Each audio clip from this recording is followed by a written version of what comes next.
O Rio de Janeiro esconde um segredo que nem todo mundo conhece. Existem bunkers subterrâneos que foram criados para servir de abrigos antiaéreos na Segunda Guerra Mundial. Quem passeia pela cidade, especialmente na Zona Sul, nem imagina que debaixo dos prédios, lanchonetes e outros lugares estão os bunkers construídos na Era Vargas.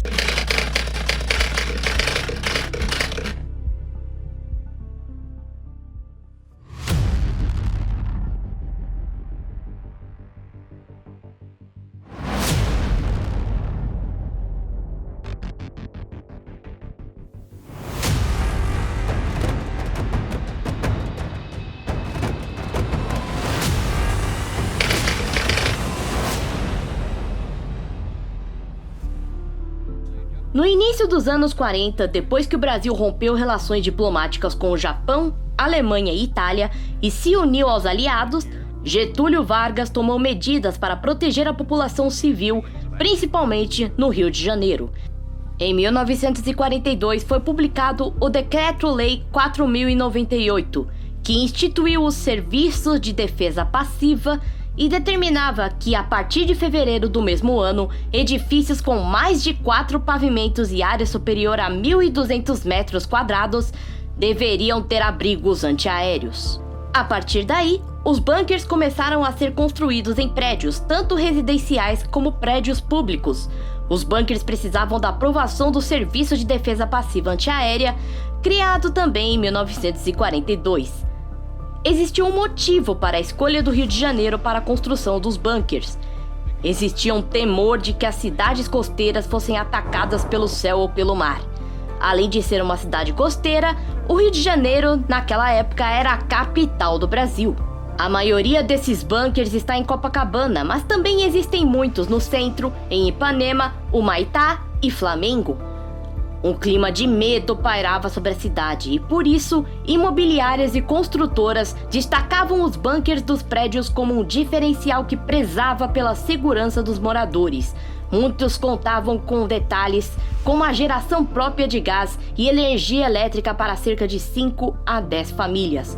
Os abrigos foram construídos com a intenção de que as famílias ficassem nos bunkers até o final de um ataque, o que poderia levar vários dias. Alguns tinham até mesmo divisões de cômodos, escadas de fuga e instalações de saídas de ar, protegidos por concretagem robusta. A Galeria Menescal, um prédio residencial e comercial famoso na cidade e tombado desde 2007, tem o maior abrigo conhecido em prédios do Rio de Janeiro. Também existiram abrigos públicos, como o Túnel do Leme. Nele, o abrigo ficava em uma das galerias que liga Copacabana e Botafogo.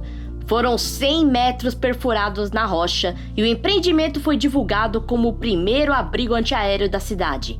Além do túnel, existiram outros abrigos públicos, como o que hoje é a atual garagem da Praça dos Expedicionários, no centro da cidade. Ele foi construído para abrigar os funcionários públicos que trabalhavam nos ministérios e em repartições da Esplanada ou Castelo. Existiram abrigos também no Edifício do Ouvir, no centro, no Tabuleiro da Baiana, no Largo da Carioca e na Galeria do Edifício do Ouvidor, também localizados no centro da cidade e no subsolo do Copacabana Palace. Além dos prédios residenciais e dos abrigos públicos, também existiam abrigos e grandes escolas e hospitais que foram criados para garantir a segurança de alunos, pacientes e funcionários. Além da construção dos abrigos, houveram também campanhas com panfletos distribuídos pela cidade, que eram lidos no rádio e ensinavam as pessoas o que fazer em caso de ataque, além da criação de um sistema de sirenes. Era uma obrigação respeitar alarmes e acatar as ordens de apagar as luzes, além da interdição de ir e vir.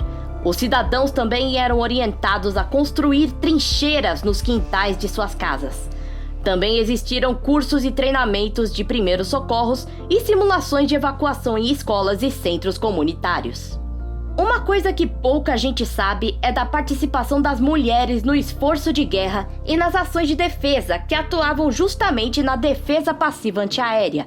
Elas eram treinadas pelas Forças Armadas em resgate de feridos, transposição de obstáculos, subida e descida de cordas, combate a incêndios, sobrevivência a ataques químicos, sobrevivência a ataques por bombas, classificação de aeronaves através do ruído de motores, policiamento de trânsito e qualquer tarefa necessária em caso de ataque. Eram elas as responsáveis pelo toque de recolher e as ordens de apagamento de luzes das casas e cidades. O engajamento de voluntários era divulgado em jornais, panfletos e no rádio, e alguns meses depois da formação da Defesa Passiva Antiaérea, a força se reorganizou, passando a se chamar Organização Feminina Auxiliar de Guerra, também conhecido como OFAG, e deixou de responder à aeronáutica para atender ao exército. A Defesa Passiva Antiaérea existiu em várias cidades do Brasil e se destacou em São Paulo.